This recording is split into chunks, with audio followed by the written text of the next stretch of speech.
Hello, good evening, everyone.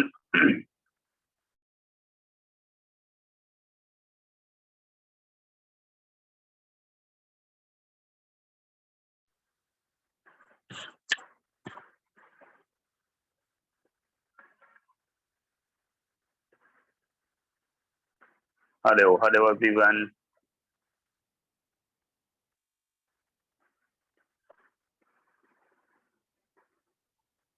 Good evening. Good evening. So today is 80th meeting of EUH Graphology Club. तो हम लोगों का ये 80 meetings आज होने वाली है 80th। तो हम लोग कुछ डिस्कशन करने वाले हैं, तो लोगों को जुड़ने देते हैं, फिर हम लोग बात करेंगे। काफी सारी चीजें बात करनी है आज, और ये रक्षाबंधन स्पेशल है, तो हम लोग काफी सारी चीजें बंधन पे बात करेंगे, सिक्योरिटी पे बात करेंगे, हेल्थ वेल्थ पे बात करने वाले हैं। तो प्लीज ज्यादा से ज्यादा लोग जुड़ें और फिर हम डिस्कशन स्टार्ट करेंगे। तो बहुत जल्दी हम मिलते हैं नए डिस्कशन के साथ में। Thank you. Stay in. आप लोग जल्दी से जल्दी जुड़ते चले जाएं।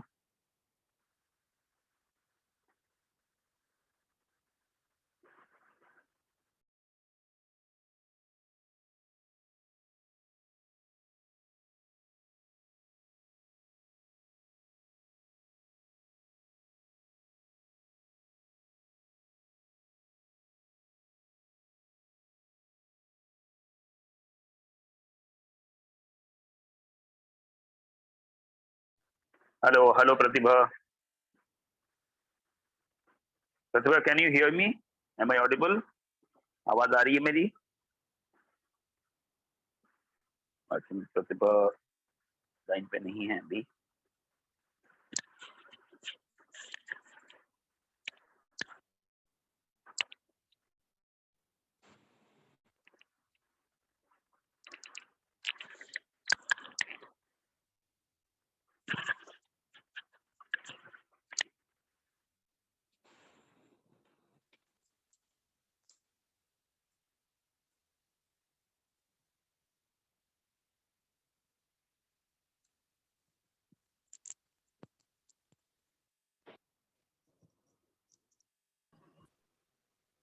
Hello everyone. मेरी आवाज आ रही है अब तक? आप सुन पा रहे हैं? हेलो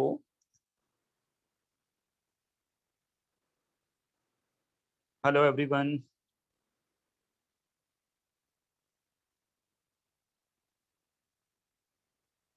हेलो, आपको आवाज आ रही है मेरी? यस। ओके, चलिए, बहुत अच्छा।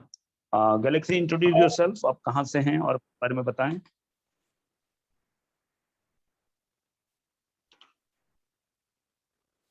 यस। हाय गोपा, आवाज आ रही है मेरी? आप थोड़ा सा इंट्रोडक्शन दें, अपने बारे में बताएं, और आज का स्पेशल सेशन है ग्राफोलॉजी क्लब जो है हमारा, इसका 80वां सेशन है। ये 80 सेशंस हो गए। ये इंडिया का फर्स्ट ग्राफोलॉजी क्लब है, और जहाँ पे हम लोग कुछ डिस्कशन करते हैं हैंड राइटिंग के बारे में और ग्राफोलॉजी के बारे में। तो प्लीज इंट्रोड्यूस योरसेल्फ, और बहुत स्पेशल सेशन है, तो ज़्यादा से ज़्यादा लोग जुड़ जाएं। मेरी आवाज़ आप तक आ रही है? प्लीज रिस्पॉन्स करें। यस यस, थोड़ा सा नेटवर्क का इशू होता है आजकल। तो सबको रक्षाबंधन की बहुत बहुत बधाई, बहुत बहुत शुभकामनाएं। और ये जो फेस्टिवल है, ये फेस्टिवल बहुत बृहद स्तर पे होता है, और हमारे देश में और दुनिया भर में मनाया जाता है। और इसके बारे में कुछ इतिहास मालूम है तो अगर उसकी अगर चर्चा करें कि ये रक्षा पर्व है, और इसके बारे में अगर कोई कुछ जानते हैं कुछ, तो बिल्कुल शेयर करें। तो ये खाली भाई बहन का त्योहार नहीं है, इसमें और भी बहुत सारा इसके पीछे संदेश है। तो आपको कुंती ने बांधा था अभिमन्यु को ये रक्षा कवच। रक्षा कवच बांधा था, तो ताकि कोई भी ये रक्षा अभिमन्यु को मार ना सके।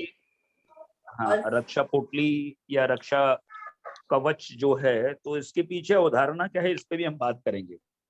पुराने जमाने में राजा लोग भी राजा अपने शरणार्थी को या राजा लोग भी इस तरह का रक्षा कवच बांधते थे, या कोई राजा के पास जाता था तो राजा और प्रजा के बीच में जो बॉन्डिंग होती थी उसमें भी रक्षा कवच का जिक्र होता है।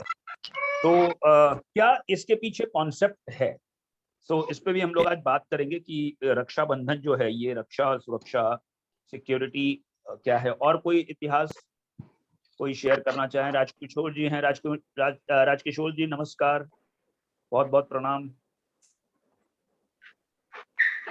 जी। राजकिशोर जी सुन पा रहे हैं?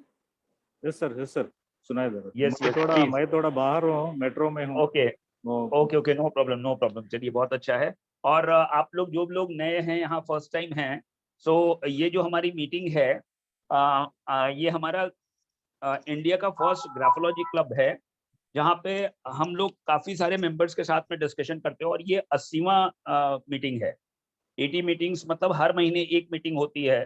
तो 80 महीनों से ये मीटिंग्स चल रही है, तकरीबन 7 साल हो चुके हैं। ये 8वां साल है, गोल्डन 8th ईयर जो है। और हर महीने एक मीटिंग होती है इसकी।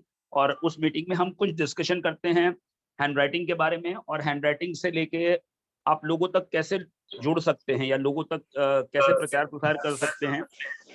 अ, इस फोरम का या इस क्लब का यही उद्देश्य है। तो इसमें काफी सारे लोग हैं और ये फ्री फोरम है। इसमें हम लोग पहले मिलते थे और ये फ्री फोरम है, इसमें काफी सारे मेंबर्स हैं।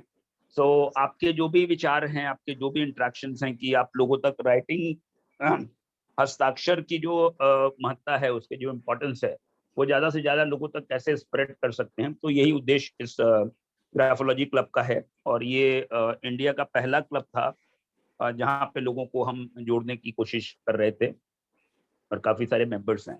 तो हम अभी आ जाते हैं अपने क्वेश्चन के हिसाब से कि ये रक्षा कवच जो है या रक्षाबंधन है, इसके बारे में आपने क्या सुना पढ़ा है, या इसका इतिहास कैसा था? If you can share. ये क्यों बांधा जाता था? ये एक जो रक्षा सूत्र जिसको बोलते हैं, एक बॉन्डिंग है जिसको अभी वेस्टर्न कंट्रीज में भी इसको बैंड जो बांधते हैं, बैंड का जो कॉन्सेप्ट है ये था। तो ये क्यों बांधा जाता था, इसके पीछे बैंड कॉन्सेप्ट क्या है? प्लीज शेयर करिए। बिल्कुल, बहुत सारी चीजें आज डिस्कस करनी है और बहुत यूनिक सेशन आज होने वाला है। सब लोग बिजी हैं।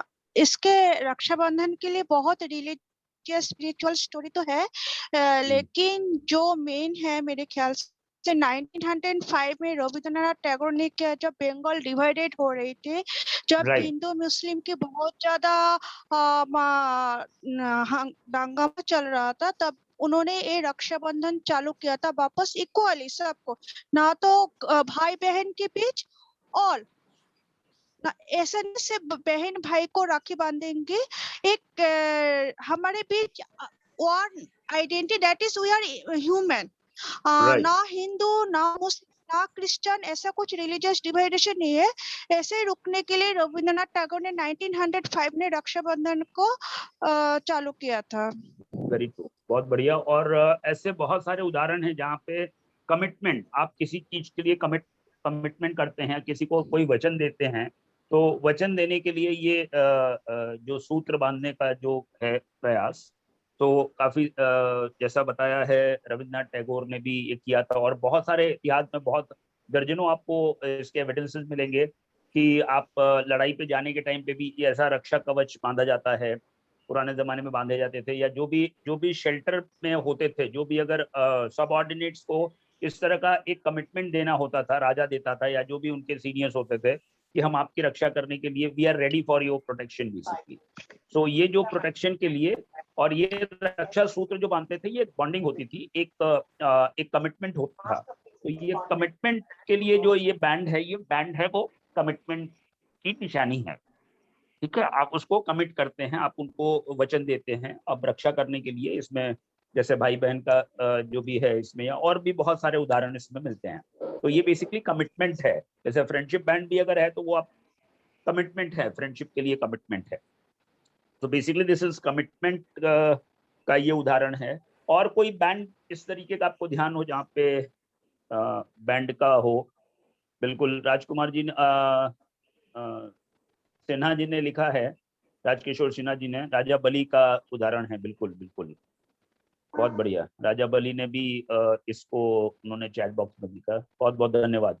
ये भी आपने बहुत अच्छी जानकारी दी जो है राजा बलि ने। और इन्होंने लिखा है, राजा बलि ने अपने वचन के बंधन में इंद्र के तीनों लोकों का राज्य लौटा दिया था। ये विश्वास और प्रेम का बंधन था जिसका ये सूत्र प्रतीक है। बहुत अच्छा, बहुत बढ़िया। तो ये अरुण कुमार उपाध्याय जी का कोटेशन है, जिनको राजकिशोर सिन्हा जी ने भी अभी हम लोगों के बीच में रखा है। और तो बहुत अच्छा है। और आप शेयर करिए अपने व्यूज। और दूसरी चीज की, आप लोगों ने आज सेलिब्रेशन क्या किया? आप लोगों के सेलिब्रेशन हो गए जितने लोग थे, या सेलिब्रेशन क्या रहा?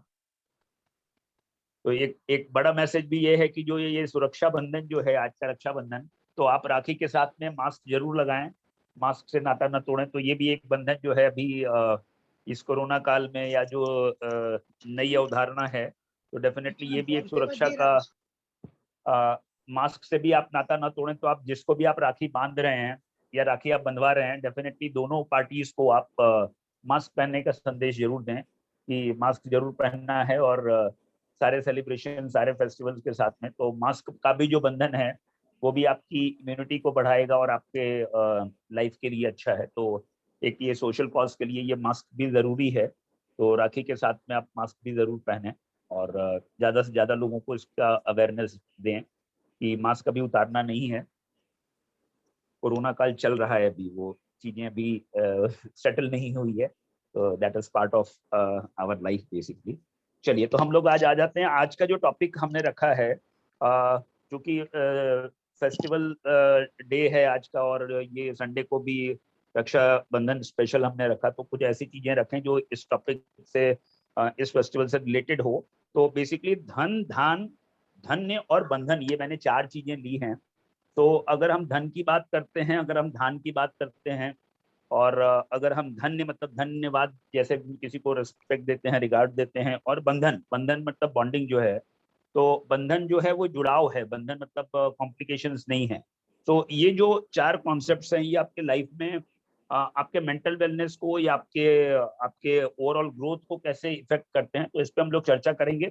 और इसमें राइटिंग का क्या कनेक्शन है? राइटिंग में आपको ये चारों पैरामीटर्स, इसका रिफ्लेक्शन आपको कहाँ कहाँ किस स्टेट्स में दिख सकता है, और उसको आप कैसे एनालाइज कर सकते हैं, उसको आप कैसे रिडिफाइन कर सकते हैं।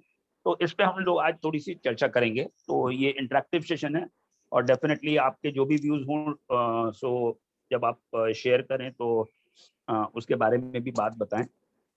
सो बेसिकली हम फर्स्ट तो हम ये बोलना चाहेंगे कि अभी काफ़ी सारे लोग और जुड़ना चाहिए, शायद 11 लोग हैं। और जो लोग यहाँ शायद फर्स्ट टाइम आए हैं, राजकिशोर जी हैं, और बाकी तो रेगुलर मेंबर्स हैं। सो आप लोग के लिए एक छोटा सा प्रश्न भी ये है कि आप अगर ज़्यादा से ज़्यादा लोगों तक हैंड राइटिंग का या हस्ताक्षर का या लेखन का प्रचार प्रसार करना चाहते हैं, या आप सोचते हैं कि ये बहुत ज़रूरी है, तो आपके क्या सुझाव हो सकते हैं कि हम ज़्यादा से ज़्यादा लोगों को हैंड राइटिंग के बारे में कैसे बता सकते हैं? क्योंकि ये हम सुलेखन भारत जो आप पीछे देख रहे हैं, सुलेखन भारत हमने 15 अगस्त 2021 में इसको हमने लोगों तक स्प्रेड किया। और जैसे इसमें बहुत सारे हम लोगों के कैंपेन्स चल रहे हैं सुलेखन भारत में, तो हम ज़्यादा से ज़्यादा लोगों को एम्पावर करें लिखने के लिए, हैंड राइटिंग का जो इम्पोर्टेंस है वो।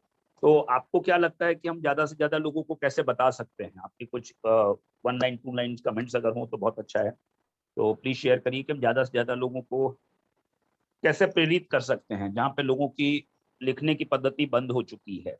तो how can we encourage to more and more people for hand writing, they have to write. Yes please share करिए, अनम्यूट करिए और शेयर करिए अपनी व्यूज। सर मैं कुछ बोलना चाहूंगी। यस प्रतिभा, यस जसपाल, यस। सर लिखने का जो है, सबसे पहले तो अपने आई थिंक घर से शुरुआत करनी पड़ेगी, क्योंकि हमारे फैमिली मेंबर्स में ही हम देखते हैं कि कोई ना कोई एक तो जरूर होता है जो नहीं लिखना चाहते। तो मेरे ख्याल से इनिशियली, जैसे हम मे बी आज से 15-20 इयर्स बैक अगर मैं एग्जांपल लूं, तो हम गेम्स खेला करते थे रिटन फॉर्म में, लाइक बहुत कॉमन है, सबको याद होगा, नेम प्लेस एनिमल थिंग्स, वैसे करके एक अल्फाबेट का एक लेटर बोला, एंड उस लेटर से जो भी name place animal things start होते हैं, we used to write that. वैसे गेम्स खेल सकते हैं, और भी कई हैं जिसमें पेन एंड पेपर का यूज होता है। तो वहां से अगर शुरू करें, एंड उसके बाद राइटिंग, क्योंकि हम यहाँ पे सारे ग्राफोलॉजिस्ट ही बैठे हैं, सब जानते हैं कि किस तरीके से स्टडी करना है, उसके क्या इम्पैक्ट पड़ रहे हैं। तो इस खेल के अंदर ही अगर उसका इम्पैक्ट उनको डिफाइन कर दिया जाए तो वो हेल्पफुल होगा। वहां से फिर उसके बाद अभी सब जुड़े हुए हैं नेट से वेबिनार के थ्रू, तो वेबिनार्स में कहीं पे भी जब आपको ग्रुप ऑफ पीपल मिलता है वहां पे इस चीज को शेयर करने से इसकी अवेयरनेस कहीं ना कहीं मिलेगी। तो that way we can start telling people ki what is the importance of writing and how it helps in their day to day life and later on. Very nice, great idea कि अभी हम कुछ games के तरीके से लोगों को हम अवेयर कर सकते हैं। बहुत अच्छा। और बाकी कोई तरीका और जहाँ पे लोगों को हम। यस प्लीज जी, नाम बताइए और बताइए, फटाफट आप शेयर करिए अपनी बात जी। और कोई बोलना चाहें अनम्यूट करिए, अगर कोई शेयर करना चाहें। सुमन जी, अगर आप शेयर करना चाहें तो प्लीज। सब वही है मेरा, तो जिसके भी थ्रू आते हैं उनको बोल बताओ, एक एक को हाँ? जिसके इसी तरह से फैलता जाएगा, जिसके भी संपर्क में आते हैं उसको बताते जाए।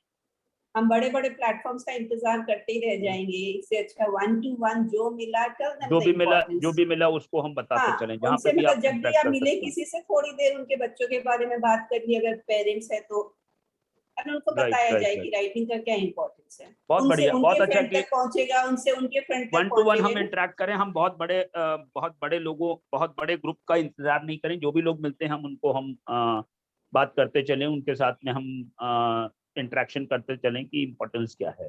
बहुत बढ़िया। मेरा पर्सनली ऐसा ही होता है सर, मैं किसी के भी जाऊं, मतलब बहुत ज्यादा सोशलाइजिंग जब होती है, किसी के भी जाऊं तो जैसे ही पता लगता है अच्छा ग्राफोलॉजिस्ट है, वो तो राइटिंग देख के बता देती है, हाँ चलो आपका बताती हूँ। वहां से शुरू होके ना फिर इंटरेस्ट जगता रहता है, and then they know. Very true, बहुत अच्छा। उनसे फिर किसी और को चलता रहता है। बट इसमें प्रैक्टिकलिटी कितनी हो सकती है अगर हम इसकी बात करें तो? क्या बच्चे या जिनके साथ हम बात करेंगे तो क्या उसको वो आउटडेटेड भी मान सकते हैं क्या, कि क्या अभी आज टेक्नोलॉजी के जमाने में आप राइटिंग की बात करते हैं तो? अगर बताओगे कि किस तरह से हैंडराइटिंग इज ब्रेन राइटिंग, और उनकी आपने एक दो ट्रेट्स देख के बता दिए, तुरंत मान जाते हो उस चीज को। डेफिनेटली, तो उसका इंपॉर्टेंस बताना पड़ेगा। We have to share some importance कि वो क्यों लिखना है, एक्टिवेट करना है कि हैंडराइटिंग के थ्रू। हाँ, लिखने का फायदा क्या है और उनको फायदा कैसे मिलने वाला है और उसके पीछे साइंटिफिक रीजन क्या है, वो मानने से वो उस चीजों को एक्सेप्ट करना चाहेंगे। तो बहुत अच्छा, जैसा सुमन जी ने बताया। इस बार जब मैं थी सिलीगुड़ी में तो मैंने बुजुर्गों को बताया, जो पहले आप लोग ये राम राम लिखते थे, बहुत अच्छा था, छोड़ो मत इस चीज को, लिखने लगो वापस से ना। उनकी बिलीफ थी कि 1 लाख बार लिखेंगे तो ऐसा होगा। मैंने कहा उस बिलीफ सिस्टम के साथ ही लिखो, पर लिखो। बहुत बढ़िया, बहुत बढ़िया। तो हमारे साथ में अभी राजकिशोर सिन्हा जी जुड़ गए हैं। सिन्हा जी नमस्कार, बहुत बहुत स्वागत है। और आप अनम्यूट हैं, अनम्यूट करिए अपने आप को आपका। यस जी, नमस्कार जी, बहुत बहुत नमस्कार, बहुत बहुत स्वागत है। और बहुत सीनियर मेंबर हैं आप यहाँ पे और पहली बार आप आए हैं तो बहुत अच्छा लगा। तो हमारी जो आज की परिचर्चा रही है यही कि लोगों को लिखना हम ज़्यादा से ज़्यादा कैसे सिखाएं। और जैसा कि मैंने बताया कि ये जो हमने ग्राफोलॉजी क्लब है ये 7 साल पहले स्टार्ट किया है। एक्चुअली ये 8वां साल चल रहा है और हर महीने एक मीटिंग करते हैं, जिस भी दिन मीटिंग कर लें। और 80 मीटिंग है, ये 80th मीटिंग है, तो 79 टाइम पे हो चुकी है, तो मतलब 80 महीने से ये चल रहा है ये कार्यक्रम। और इसमें हम ज़्यादा से ज़्यादा लोगों को कोशिश करते हैं बताने की कि राइटिंग क्यों ज़रूरी है, आपके मेंटल वेलनेस के लिए राइटिंग का जो इम्पोर्टेंस है वो हम बताने की कोशिश कर रहे हैं। तो ये इंडिया का पहला ग्राफोलॉजी क्लब है और ऐसे और हम कई सारे वेबिनार्स करते हैं, मोस्टली रोज ही होता है कुछ न कुछ जिसमें हम ज़्यादा से ज़्यादा लोगों को मिलते हैं और एक इंटरेक्शन हो, लोगों को हम कुछ बातचीत कर पाएँ, कुछ स्किल के बारे में बताएं और कुछ गेस्ट भी होते हैं। तो पहले तो अपना इंट्रोडक्शन करें और थोड़ी सी बातें शेयर करें कि हम लोगों तक कैसे पहुंच सकते हैं। मैं एक बात करना चाहूंगा जी। अभी रक्षाबंधन के बारे में एक दूसरा कमेंट भी मैंने डाला है, आप उसको देख लेंगे। जी देखा मैंने। हाँ, अच्छा, दूसरी बात जो हैंडराइटिंग के बारे में है कि बच्चे इसको अभी एक प्रश्न आया कि बच्चे इसको कहीं आउटडेटेड तो नहीं समझेंगे, ये प्रश्न आया। तो बच्चे क्या चीज आउटडेटेड समझेंगे, ये तो हम उनको बताते हैं ना। गार्जियन खुद बताते हैं बच्चों को कि भाई तुम ये काम करो, तुम ये काम करो, ये चॉकलेट खाओ, ये फलाना काम करो, तो बच्चे समझते हैं। बच्चों को समझाना तो हमारा काम है। जी जी, इसलिए बच्चे क्या समझेंगे उसकी उसकी उसकी जिम्मेवारी गार्जियन पर आती है, पेरेंट्स पर आती है। और दूसरी बात, बच्चे, अच्छा दूसरी बात, बच्चे हैंडराइटिंग में लिखने के लिए प्रेरित हो, इंस्पायर हो, इसके लिए हमको चाहिए उनके सामने, बच्चों के सामने हम लिखा करें, खुद लिखा। तो हमको लिखते हुए देखकर बच्चे भी, बहुत बढ़िया। तो बच्चे भी, देखिए बच्चों की आदत होती है कॉपी करना। जो काम बड़े लोग करते हैं वही काम बच्चे उसकी कॉपी करते हैं। तो अगर हम बच्चों के सामने लिखते रहेंगे तो बच्चे भी आके उसी तरह से कॉपी करने की कोशिश करेंगे। मैं ये बात अपने एक्सपीरियंस के आधार पर बता रहा हूँ। जब मेरे ग्रैंडफादर लिखते थे अच्छी हैंडराइटिंग में, तो मैं भी उनके सामने जाके प्रयास करता था, कॉपी करता था लिखने की। तो ये बात है कि बच्चों के सामने बड़े लोग जो हैं वो लिखने की प्रैक्टिस करें, लिखने की आदत डालें, बच्चे भी इससे प्रेरित होंगे, इंस्पायर होंगे। ये मेरा कहना। बहुत बढ़िया आपने सजेशन दिया कि इंस्पिरेशन जो है वो बड़े लोगों से आएगा, तो बड़े भी, गार्जियंस भी उस चीजों को अपनाएं, और बच्चे जो है वो कोई चीज देखते हैं वही कॉपी करते हैं। तो बहुत अच्छा सुझाव है, और इसमें हम लोग आगे भी चर्चा करेंगे कि हमको अपनी मिसाल कायम करनी पड़ेगी, बच्चों को वो सिखाना पड़ेगा, और बेसिकली हम उस चीज को फॉलो करेंगे तो डेफिनेटली बच्चे भी उसको फॉलो कर पाएंगे।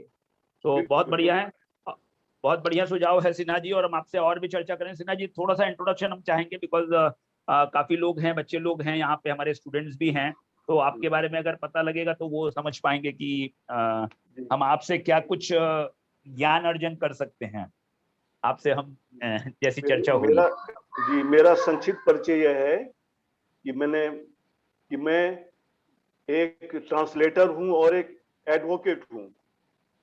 30 वर्षों तक मैंने केमिकल इंडस्ट्री में काम किया है। उसके बाद मैंने ट्रांसलेटर का और एडवोकेसी का ये काम जो है अभी लिया हुआ है, और मैं फिलहाल अभी ट्रांसलेटर का काम ही करता हूँ मुख्यतः। दूसरा, जो लिखने की प्रवृत्ति है, लिखने की जो प्रवृत्ति है वो मुझ में शुरू से रही है और आज भी बनी हुई है।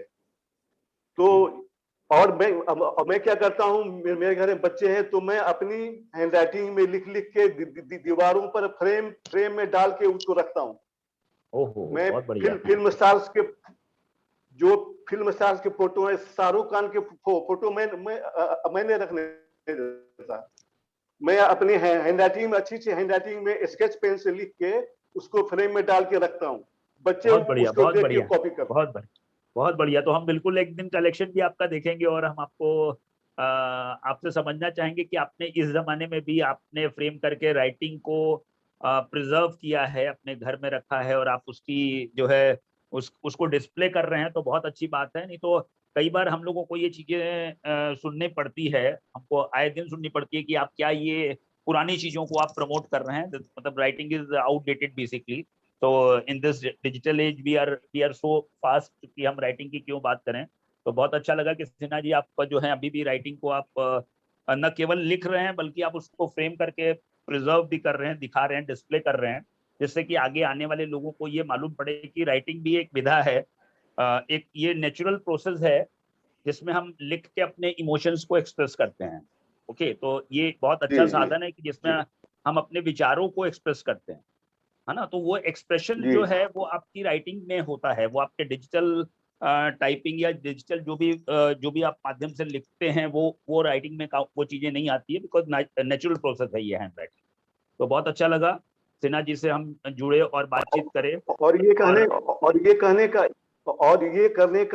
करने का उद्देश्य यह है कि एक वातावरण बनाना बच्चों के लिए, साइकोलॉजिकल एटमॉस्फेयर क्रिएट करना लिखने के लिए।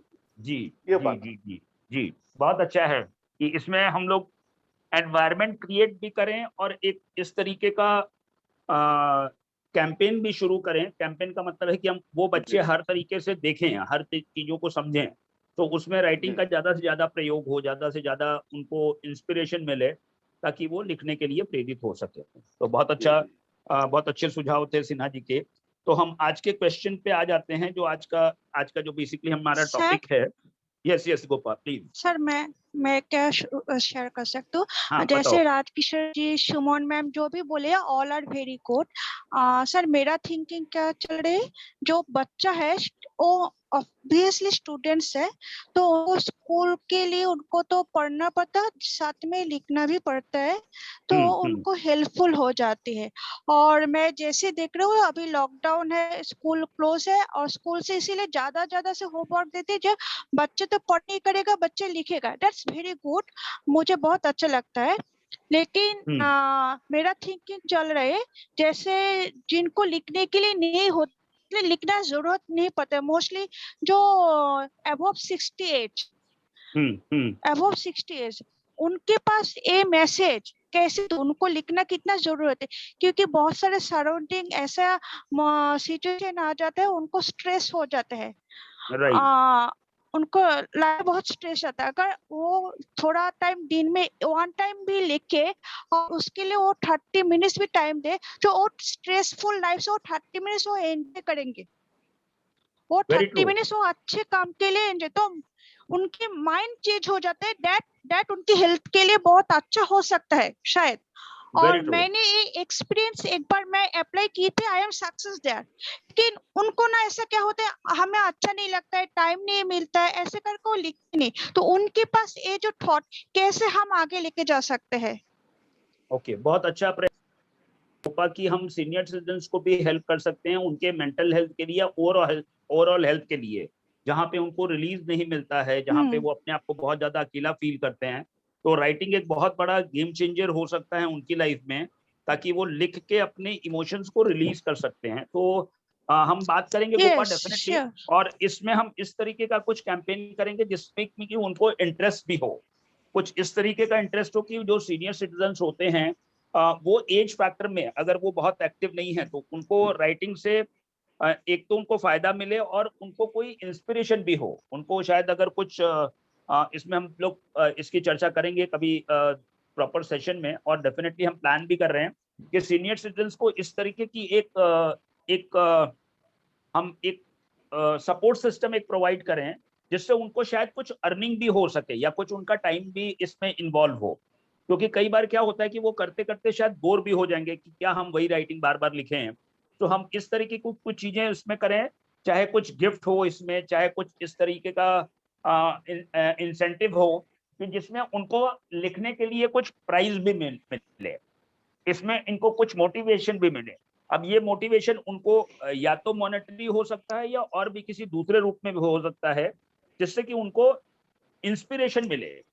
सिन्हा जी, आप मेरी बातों से शायद सहमत होंगे कि ये सीनियर सिटीजन को कुछ इंस्पिरेशन मिले, जिससे कि उनका मन भी लगा रहे और उनको कुछ रिवॉर्ड्स भी मिले। अब ये रिवॉर्ड्स डेफिनेटली हो सकता है मॉनेटरी हो या कुछ गिफ्ट के रूप में हो, ताकि हम ज्यादा से ज्यादा लोगों को एक रिवार्ड तो ये होगा, एक रिवार्ड तो ये होगा कि उनको एप्रिसिएशन मिलेगा। जी जी, ये फर्स्ट रिवार्ड तो यही होगा उनको कि 10 लोग उनको उनकी प्रशंसा करेंगे, उनके हैंडराइटिंग की, उनकी लेखन की, तो उनको जो प्रशंसा मिलेगी, जो एप्रिसिएशन मिलेगा, वो तो इनका प्राइमरी प्राइज मिल जाएगा, उनको रिवार्ड मिल जाएगा। बाद में जो मिलना हो वो तो अलग की बात है। बहुत अच्छा है। तो इसको हमको शोकेस भी करना पड़ेगा, खाली वो लिखे नहीं, अपनी चीजें दिखाएं, डिस्प्ले भी करना पड़ेगा। जैसे सिन्हा जी ने बोला कि डिस्प्ले करें कि ताकि लोगों को मालूम पड़े कि अच्छा आप ये कर रहे हैं तो मुझे भी करना चाहिए। तो एक ये बहुत अच्छी पहल होगी कि वो समझें कि हम ये कर रहे हैं तो मुझे दूसरों को भी इंस्पायर करना है। तो डेफिनेटली गोपा, ये बहुत अच्छा कमेंट भी रहा है कि इस पे हम लोग बात करेंगे। सीनियर सिटीजन्स को हम मोटिवेट करें लिखने के लिए, जो जिससे हम ज्यादा से ज्यादा सीनियर सिटीजन्स की भी हेल्प कर सकते हैं, जहाँ पे वो अभी इस समय में वो बहुत मुश्किल दौर से गुजर रहे हैं, जहाँ पे कोई उनसे मिलने वाला नहीं है, बात करने वाला नहीं है, सोशल डिस्टेंसिंग की वजह से वो बहुत अकेला भी महसूस कर रहे हैं। तो डेफिनेटली हम उनको वर्चुअली इस तरह की चीजें प्रोवाइड करें, जिससे कि उनका मेंटल वेलनेस या जो उनकी परेशानी है वो थोड़ी दूर हो सके। क्योंकि ये एक बहुत बड़ा चैलेंज है, बहुत बड़ी समस्या के रूप में है अभी अपनी कंट्री में भी और वर्ल्ड वाइड भी, कि सीनियर सिटीजन जो हैं वो हमेशा से उपेक्षित होते आए हैं, उनको हमेशा नेग्लेक्ट किया गया है। नेग्लेक्ट किया जाने का मतलब ये है कि उनको कहीं ना कहीं से कोई बॉन्डिंग नहीं हो पाती है परिवार के साथ भी, या बहुत सारे केस में ऐसा है कि उनके बच्चे बाहर होते हैं तो वो किसके साथ में अपनी बातें शेयर करें। और चूंकि अभी जो माहौल है कि वो चीजें सोशल डिस्टेंसिंग की वजह से कोई मिलने भी नहीं आता है, बात भी नहीं करता है, तो कुछ इस तरह की चीजें हो कि वो अपने इमोशंस रिलीज कर पाए लिखने के माध्यम से, तो ये भी एक अच्छा प्रयास होगा। तो चलिए आज के हम टॉपिक पे आ जाते हैं। जी जी बताएं। जी सिन्हा जी बताएं प्लीज। नहीं, आपने एक हार्श रियलिटी को बताया है, वास्तविक सत्य को बताया है, और आपका ये प्रस्ताव जो है स्वागत योग्य प्रस्ताव है। धन्यवाद, बहुत बहुत धन्यवाद। और आप लोग जो सीनियर्स हैं उस बात को समझ पाएं, यही इस फोरम की कोशिश है कि ज्यादा से ज्यादा लोगों तक हम पहुंचे, और शायद 2% लोगों को भी बात समझ में आ जाएगी तो हमारी बातें दुनिया तक पहुंच पाएगी। और हम बिल्कुल चाहते हैं कि ज्यादा से ज्यादा लोगों तक जाए, बट अगर कम लोगों तक भी जाती है तो चीजें स्प्रेड हो जाएगी। तो ऐसा हमारा मानना है, और डेफिनेटली इसी वजह से इतने सारे लोग जुड़ते चले जा रहे हैं, और बहुत सारे लोगों का अप्रिशिएशन भी होता है कि आप अच्छा कुछ कर रहे हैं। और जब चीजें अच्छी होती है तो डेफिनेटली उसमें रास्ते निकल जाते हैं। तो बहुत अच्छा लगा लोगों का जो ये सुझाव है, इस पे हम लोग अमल करेंगे, बात करेंगे। और आज के टॉपिक पे हम ज्यादा समय नहीं लेते हुए भी आ जाते हैं कि हम धन, धान, धन्य और बंधन, ये 4 विषयों पे हम बात करने वाले हैं।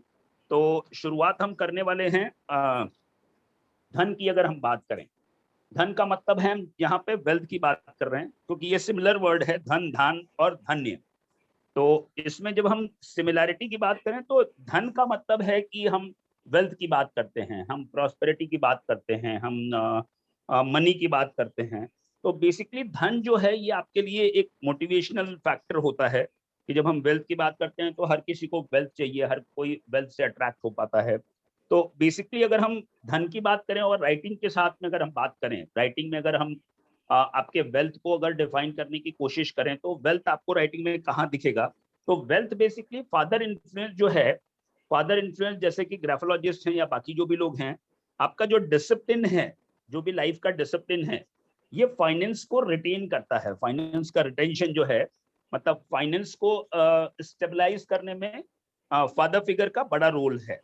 फादर फिगर मतलब जिसमें डिसिप्लिन है, जिसमें मोटिवेशन है, जिसमें एक्शन है, ये आपके धन को, आपके वेल्थ को मतलब इसमें वेल्थ को जनरेट करना और रिटेंशन दोनों आ जाता है। ये आपके फादर फिगर का इन्फ्लुएंस काउंट होता है। अब इसमें हम इमीडिएट अगर हम बात करें कि फादर फिगर को हम डिफाइन कहाँ पे करेंगे राइटिंग में, तो बेसिकली फादर फिगर जो है, लास्ट टाइम हमारी जब बात हो रही थी तो अरुण जी से ही बात थी, और बाकी भी कई सारे विद्वान इस बात से सहमत होंगे कि जो भी सृष्टि की रचना है, बिंदु और रेखा, लाइन एंड डॉट पे ही सारा कुछ है। बाइनरी लैंग्वेज की अगर हम बात करें तो लाइन एंड डॉट, ये दो ही मेन फंडामेंटल्स हैं किसी भी राइटिंग या किसी भी अगर आप स्ट्रक्चर की बात करेंगे, फॉर्मेशन की बात करेंगे, तो one is dot and one is line. तो बेसिकली जो डॉट है ये मदर रिप्रेजेंटेशन है, ये शक्ति स्वरूप है, और जो ये लाइन है, लाइन बेसिकली आपका फाउंडेशन है, ये फादर फिगर को डिनोट करता है। जहां पे भी लाइन हो गई, लाइन में भी आपको बहुत सारी डॉट्स होंगे, डॉट्स इनबिल्ट है। अगर लाइन है, कोई भी लाइन है, line means there are multiple dots. तो डॉट जो है बेसिकली वो आदि शक्ति को माना जाता है, जो भी बिंदु है, चाहे वो एपिसेंटर माने, चाहे वो किसी का भी केंद्र बिंदु समझे, that is female aspect. Female मतलब वहां पे फर्टिलिटी है, वहां पे ग्रोथ है, ठीक है। तो वो है आपका डॉट का कॉन्सेप्ट। एंड फादर फिगर जो है वो लाइन को काउंट करते हैं। तो ये जो है, हम इसमें फादर कॉन्सेप्ट की अगर बात करें तो वर्टिकल लाइन जो है, any of the vertical line, it represent your father influence, father figure. Discipline, जो ये 7 to 14 का जो कॉन्सेप्ट है, that is the line concept, the vertical line. सीधी रेखा जो है, सीधी रेखा है, वो फादर फिगर को कॉन्सेप्ट वो काउंट करती है, ठीक है। तो एक तो आपका वर्टिकल लाइन काउंट होता है, और राइटिंग की जो बेस लाइन है, बेस लाइन मतलब जिस लाइन को आप बेस बना के लिखते हैं, बेस लाइन फादर फिगर को रिप्रेजेंट करता है, और आपकी शिरोरेखा, शिरोरेखा मतलब अगर हिंदी में अगर आप लिखते हैं तो ये ऊपर की लाइन, ये दोनों आपके फादर फिगर को इमीडिएट डिफाइन करती है, शिरोरेखा हिंदी की और बेस लाइन्स इंग्लिश की। This represent your father influence. Father influence जहाँ पे धन की बात होती है, जहाँ पे वेल्थ की बात होती है, जहाँ पे मनी की बात अगर हम करते हैं, तो ये दो पैरामीटर्स हैं, बेस लाइन्स एंड शिरोरेखा, जिसको आधार रेखा और शिरोरेखा हम काउंट करते हैं। ये इंग्लिश और हिंदी में ऊपर नीचे होता है, इसका मीनिंग है, बट ये जहाँ पे बेस होता है, वो आपका बेस है, वो आपका फादर फिगर को डिनोट करता है। इसका एज फैक्टर है 7 to 14। ओके, तो धन की अगर हम बात करें तो फादर फिगर अगर स्ट्रांग होता है तो आपके पास में धन की मात्रा, धन की प्रचुरता, मतलब क्वांटिटी ऑफ वेल्थ, है ना, क्वालिटी ऑफ वेल्थ, वो आपके बेस लाइन्स और वर्टिकल लाइन्स कितने हैं उससे वो डिफाइन होता है कि आपके पास मनी कितनी आएगी और कितना रिटेन होगा। मनी के और बहुत सारे पैरामीटर्स हैं, बट डेफिनेटली आपका रिटेंशन, आपके ग्रोथ, रिटेंशन, ये आपका धन से रिलेटेड है, वर्टिकल लाइन्स, है ना, वर्टिकल लाइन्स और ये आधार रेखा की हमने जो बात की, ये आपका फादर इन्फ्लुएंस है। दूसरा, हम धान की बात करें, अभी क्वेश्चन जो भी होंगे आप क्वेश्चंस रखिएगा stand by, we will discuss की क्वेश्चंस अगर होंगे। दूसरी बात है धान की, धन से ही मिलता जुलता है धान, धन धान्य, ऐसा बहुत सारे पुराने श्लोकों में आपने सुना होगा कि धन धान्य से परिपूर्ण होने की आपको वो शुभकामनाएं देते हैं, वो आपको आशीर्वाद देते हैं, है ना। धन और धान्य, धान्य का मतलब है, धान या धान्य का मतलब है सीड से, बेसिकली धान की अगर हम बात करेंगे तो धान मतलब है ये राइस को बोलते हैं। अगर इसका अगर हिंदी अगर बात करें, सिन्हा जी मैं आपसे जानना चाहूंगा, आपका बहुत अच्छा कमांड भी है, तो अगर हम धान की बात करें तो धान मतलब राइस हो गया, पैडी।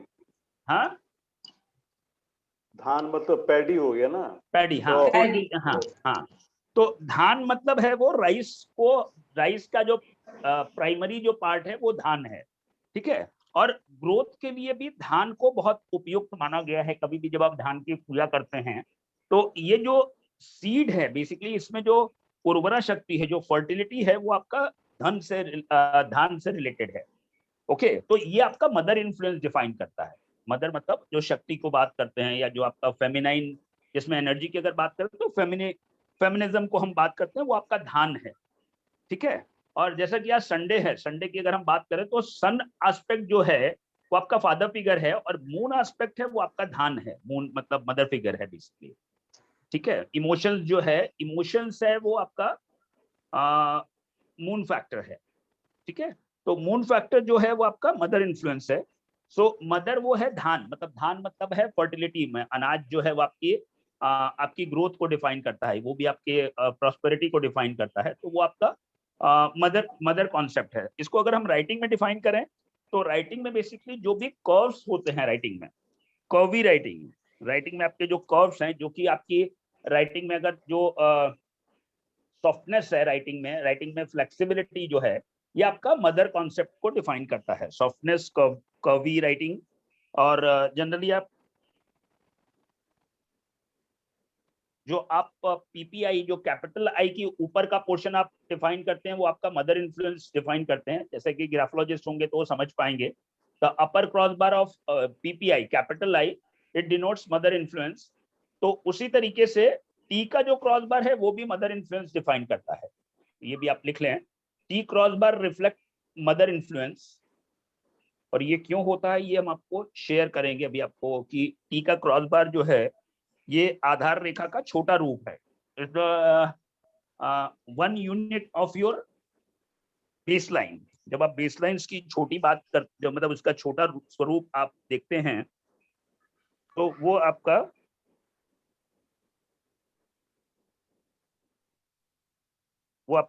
टी क्रॉस बार होता है, वो छोटा स्वरूप है। अब जैसे अगर आप बेसलाइंस की बात करें तो बेसलाइन आपका फादर फिगर है, ये फादर इन्फ्लुएंस है। इसको पैरेलली आप जब इसको क्रॉस बार करते हैं, छोटा है ये सेम है एक्चुअली, इसकी मीनिंग अगर हम देखें तो सेम मीनिंग है, मतलब इसका छोटा रूप है वो आपका क्रॉस बार हो जाता है, ठीक है। तो ये क्रॉस बार जो है ये आपके रेजिस्टेंस को दिखाता है, एंड्योरेंस, विल पावर को डिफाइन करता है। ओके, आप अपने विल पावर को कैसे कंटिन्यू कर रहे हैं, टी का क्रॉस बार, ये आपका पैरेलल है, ये इसके पैरेलल होता है। तो ये कहीं ना कहीं से आपके ग्रोथ को डिफाइन करता है, बिकॉज ये एक तो ऊपर है, ये है ना, इमोशंस ये ऊपर की तरफ है, इंटेलेक्चुअल जोन पे है, तो ये मदर इन्फ्लुएंस को डिफाइन करता है। और यही क्रॉस बार ऊपर जब चला जाता है यहाँ पे आई में, this is the same meaning, placement इसका सेम है। ये जो अगर ऊपर की तरफ आई में आ जाता है तो इमीडिएट आप इसको मदर इन्फ्लुएंस काउंट करते हैं, ठीक है। सो ये जो है ये आपका डेफिनेटली ये आपका मदर इन्फ्लुएंस काउंट होने लगेगा जब ये क्रॉस बार यहाँ पे आ जाता है। एक सवाल पूछूं? एक सेकंड मैं आपका क्वेश्चन डेफिनेटली लूंगा। सो ये यहाँ पे जो आता है तो ये आपका मदर इन्फ्लुएंस क्रिएट करता है। आप अपने डिसिप्लिन को आप कैसे फॉरवर्ड करते हैं, हाउ यू गो फर्दर, वो आपका मदर इन्फ्लुएंस आ जाता है। Yes Anupama ji please, question please. My question is, if the crossbar is in upper zone, so it is a mother's influence.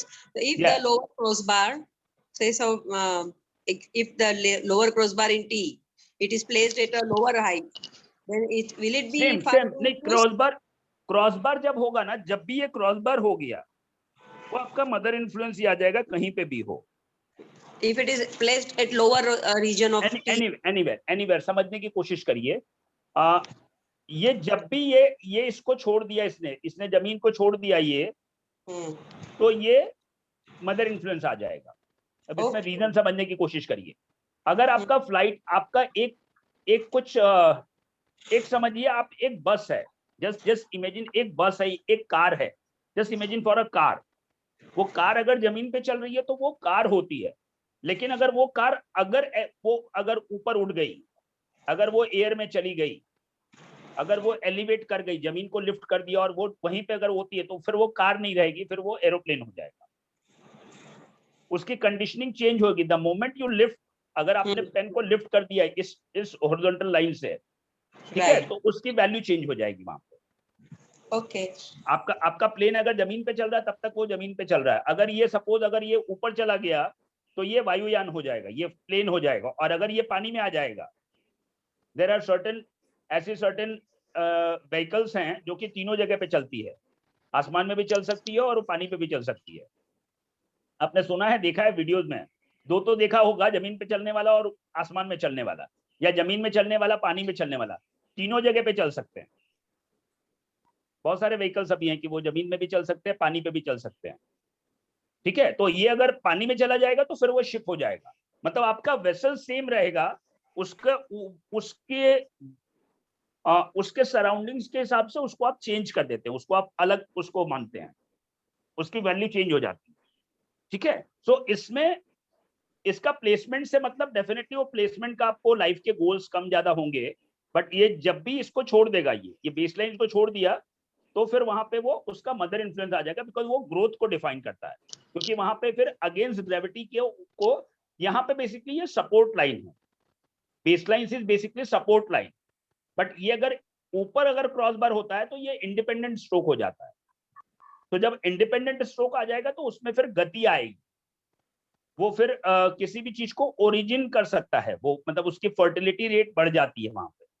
तो उस वजह से इसको मदर कॉन्सेप्ट होता है। तो ये सेम है, टी का क्रॉस बार होगा या आई का जो अपर वैल्यू होगा, वहां पे मदर इन्फ्लुएंस को डिफाइन करता है। तो सब फादर सपोर्ट देंगे पर अपलिफ्ट मदर भी करेगी, ऐसा कह सकते हैं? अपलिफ्टमेंट जो है वो इमोशनल अपलिफ्टमेंट जो है ना, ये मदर का कॉन्सेप्ट है। ये अपर जोन में जा रहा है ना, ये अपर पोर्शन में जाने की वजह से ये इमोशनल, यहाँ पे इमोशन ड्रिवन होगा ये, ठीक है। फादर जो है, फादर एक तरीके से बेस फादर का ही होगा, बिकॉज ये बेसलाइन जो है ये सपोर्टेड है, यहाँ पे ये फाउंडेशन है यहाँ पे, बट यहाँ पे फाउंडेशन नहीं है। जब आप ऊपर जाते हो तब वहां पे आपको अगेंस्ट ग्रेविटी सस्टेन करना पड़ता है। सस्टेनेबिलिटी जो है ना, सस्टेनेबिलिटी कहीं ना कहीं से मदर का डोमिनेंस है। The way you sustain, emotional sustainability में वहां पर मदर का इम्पैक्ट आता है। तो कभी भी जब आप इमोशनली जब आप टूट जाते हो, जब प्रॉब्लम में आते हो, तो आपको मदर फिगर का ही रिस्पेक्ट, मदर फिगर ही चाहिए होता है। मतलब you need mother figure basically. इसलिए रक्षा की जो बात की है ना, इसलिए वो फीमेल को आप ज्यादा है ना, आपको सपोर्ट वहीं पे मिलता है, आपको प्रोटेक्शन वहीं मिलता है। तो इमोशन ड्रिवन है ना वो अपर जोन में जाने की वजह से, बिकॉज ऊपर का जो है अपर जोन जो है वहां पे लाइट फ्रीक्वेंसी है, मतलब लो फ्रीक्वेंसीज है, तो वहां पे आपको वो मदर का इम्पैक्ट ज्यादा आता है। वो अगर उसको आप अल्फा बीटा गामा रेस के हिसाब से काउंट करेंगे तो लाइटर फ्रीक्वेंसीज हमेशा ऊपर की तरफ होती है, तो वो लाइट फ्रीक्वेंसी में वो मदर इम्पैक्ट आता है वहां। ठीक है, तो विल पावर तो मैंने सोचा फादर का है। नहीं, विल पावर जो है वो जो ड्राइविंग फोर्स है वो मदर का है।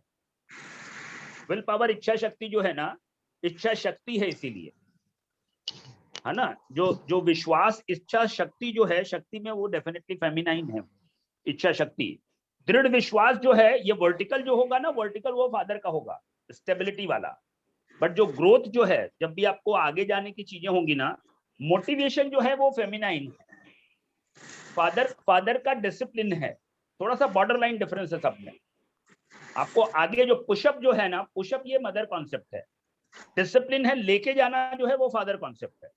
आप थोड़ा सा बॉर्डर लाइन डिफरेंस समझ आ रहा है इसमें, कहां पे डिफरेंस है।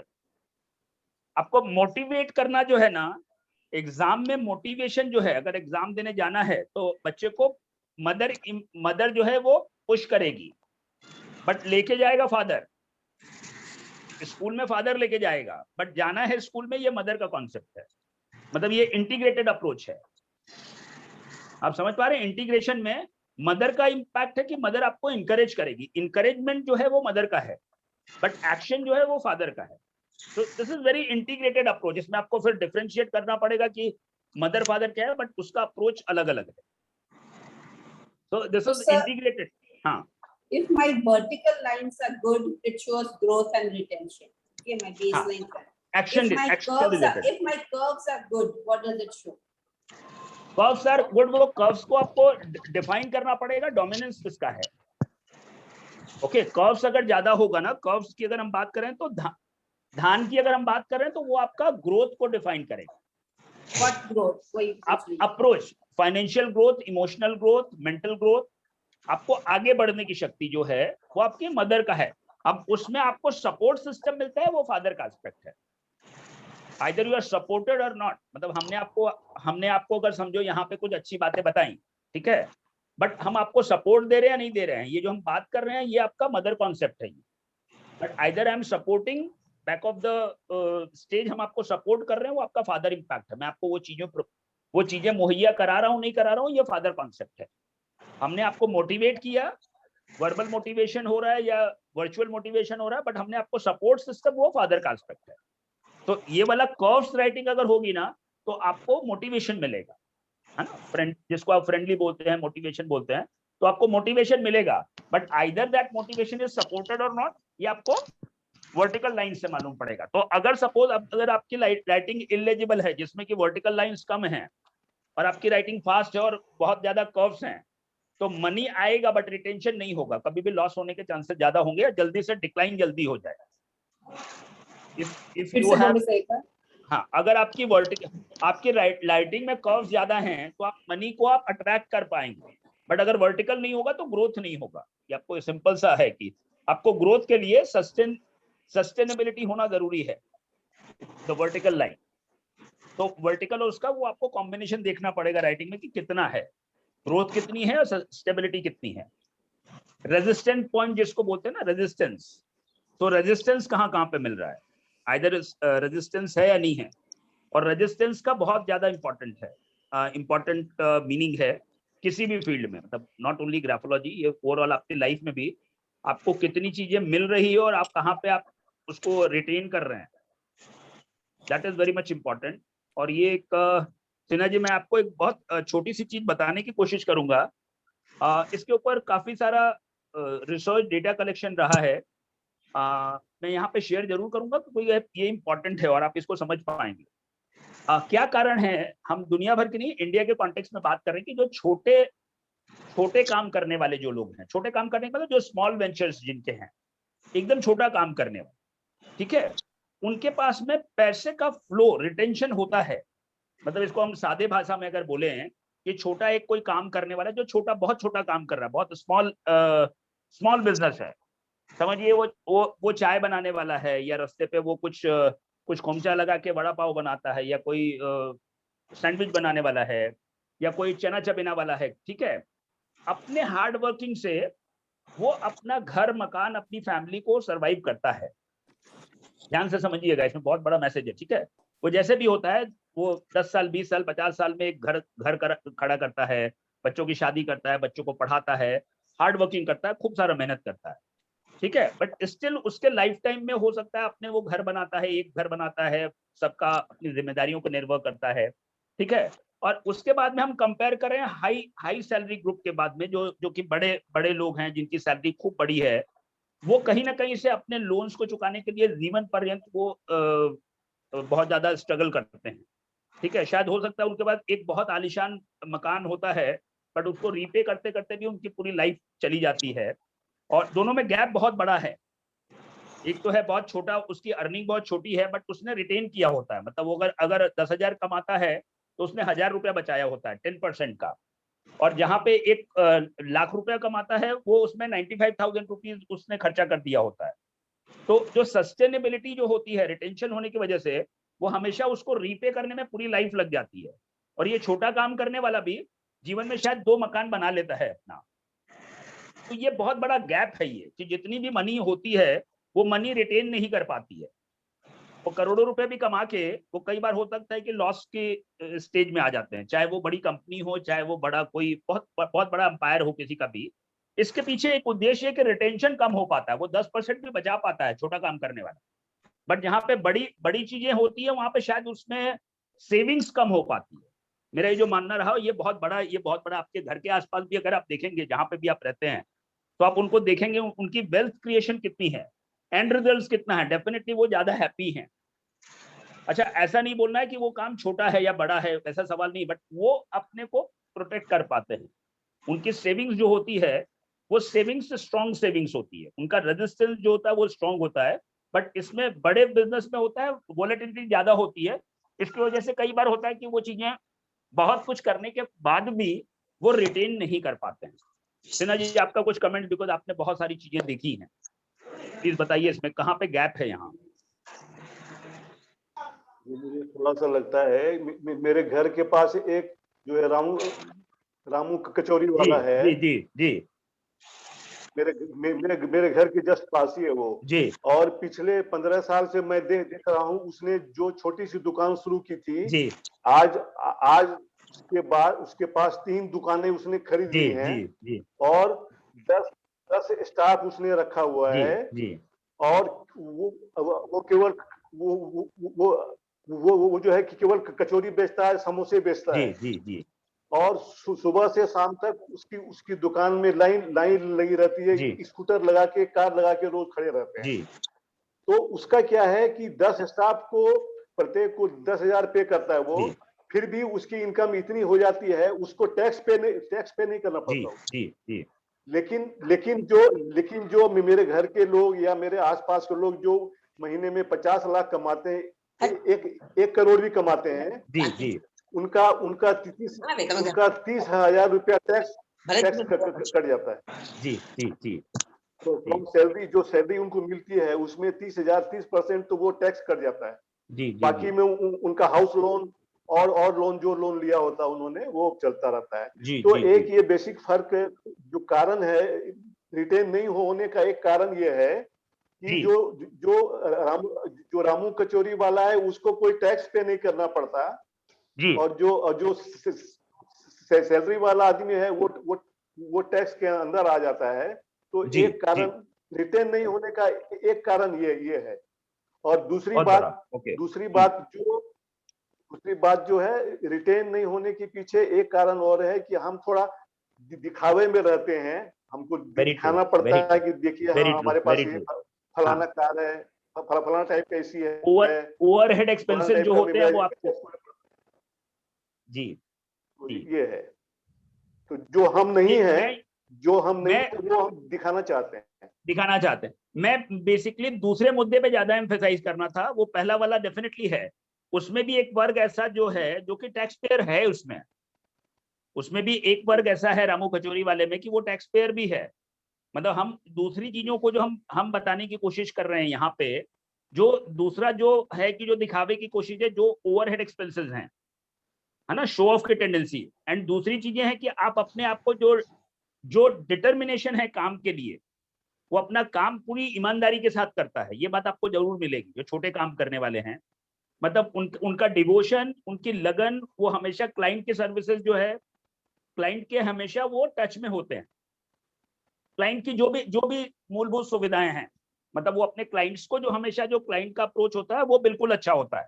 तो इसमें रीजनिंग हम ये बात करने की कोशिश कर रहे हैं, हमारा मुद्दा जो है समझने का, कि बिल्कुल जरूरी नहीं है कि आप कितना कमा रहे हैं, आपकी अर्निंग कितनी है, but retention is very much important. आपका सेविंग्स बहुत इंपॉर्टेंट है उसमें, क्योंकि हो सकता है आप बहुत बड़ा काम करके भी चीजें जुटा ना पाए, बट छोटा करने वाला उस चीजों को जुटा सकता है, वो जुटा पा रहा है, तो उसमें उसका focus, determination, way of working, सारी चीजें काउंट करती है। तो हमारा मुद्दा ये था कि आप कितना बड़ा कर रहे हैं उससे मतलब नहीं है।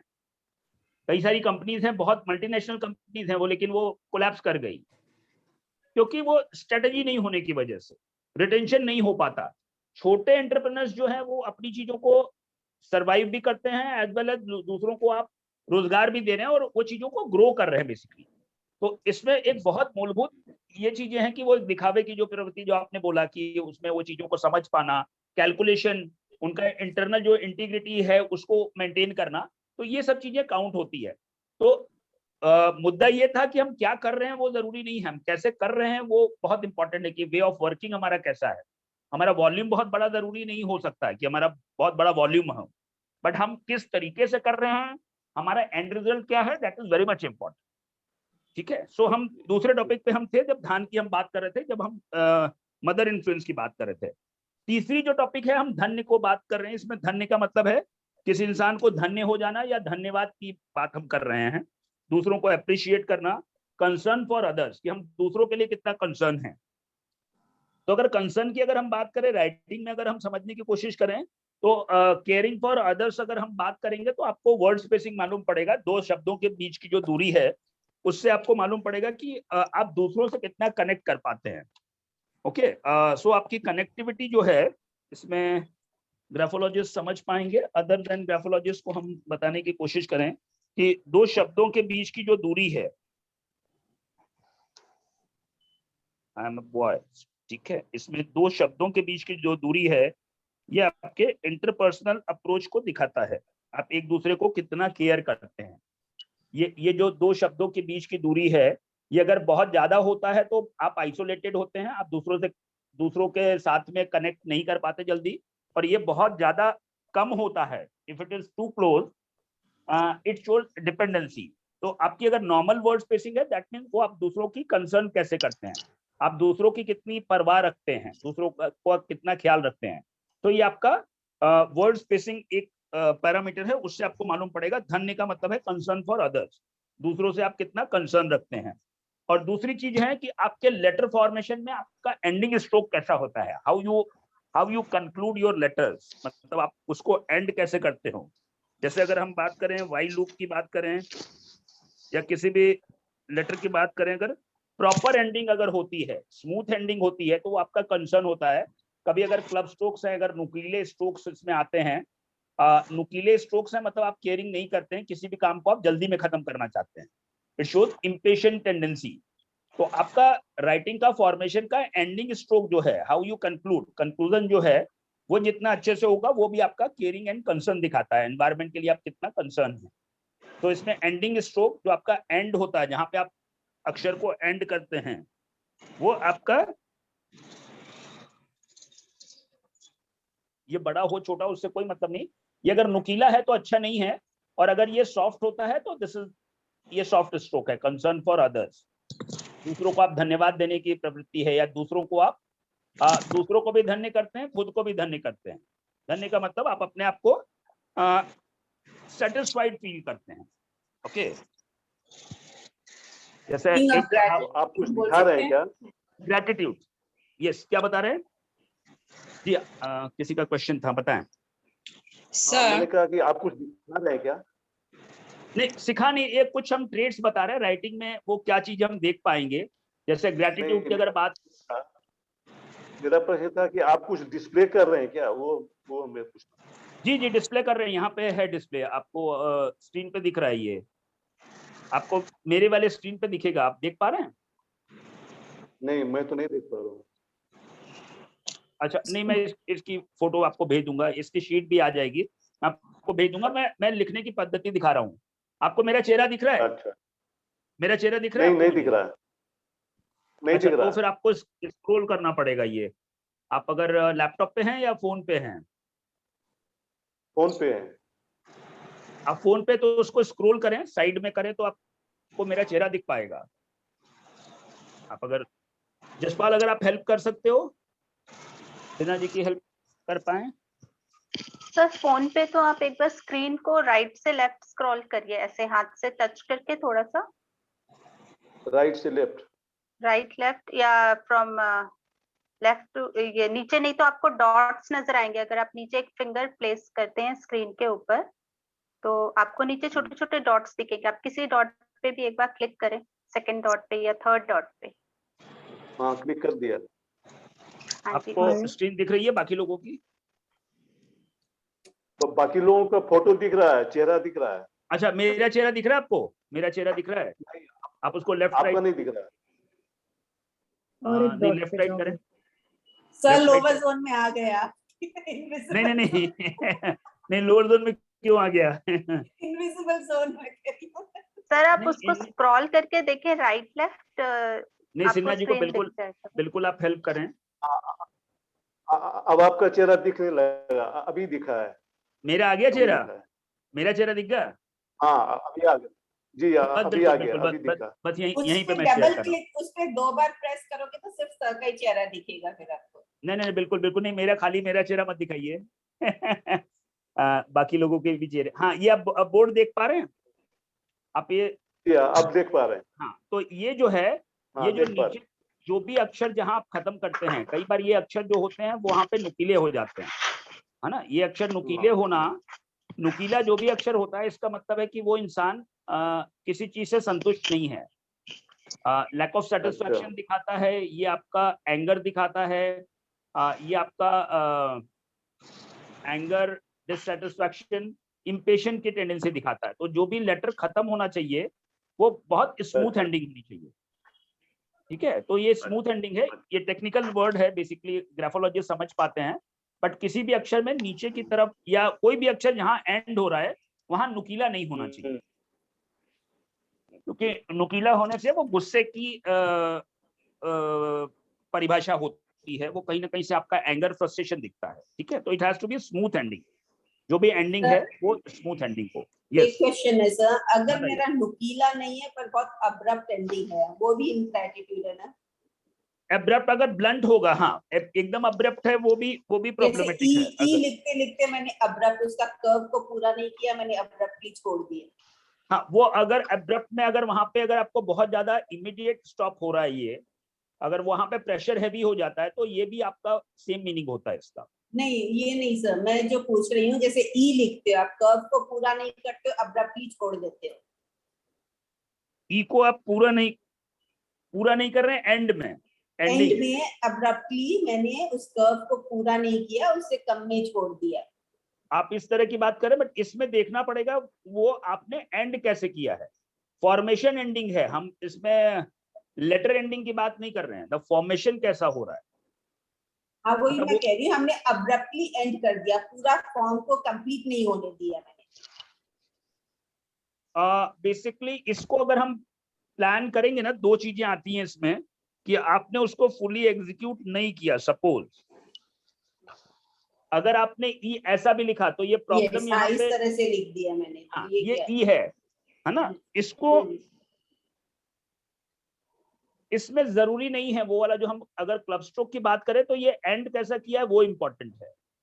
हाँ पर मैं एंड पूरा अच्छा से अगर नहीं करी, क्लब स्ट्रोक को आप हटा दो, मैंने अब्रप्ट एंडिंग कर दी, तो वो भी इनग्रैटिट्यूड है क्या? क्योंकि मैं कंप्लीट नहीं कर रही हूँ, मुझे जितना बोलना था मैंने बोल दिया और छोड़ दिया। इसमें लेस कंसर्न, ग्रेटिट्यूड का मतलब है लेस कंसर्न काउंट कर लेंगे, you are less concern for others, आप उसमें concern, less concern for others हैं।